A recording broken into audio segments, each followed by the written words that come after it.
дарҷ гардидааст. Агар дар амал татбиқ кунем, дар маҷмӯъ кор албатта пеш меравад.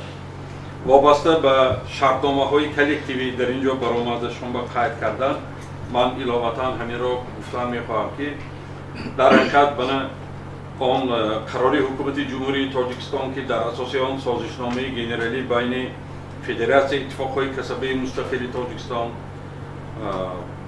байни ҳукумати ҷумҳурии Тоҷикистон ва ҳам ассотсиатсияи соҳибкорон ба имзо расида буд. Барои солҳои 18-20 ба охир расида шудааст ва минбаъд аллакай корҳои омодагӣ барои пешниҳод кардани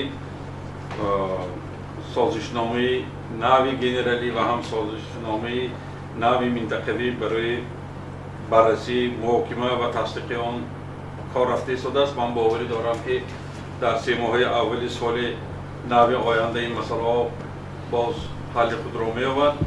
бояд қайд кард ки фаъолияти кории кумитаи иттифоқи касабаи кормандони муассисаҳои давлатӣ, ҷамъиятӣ ва бонкии вилоят дар соли 2020 натиҷабардорӣ шуда ба якчанд дастовардҳои назаррас ноил гардидааст. таъкид гардид ки самти фаъолияти кории иттифоқҳои касаба бояд ҷонок карда шавад.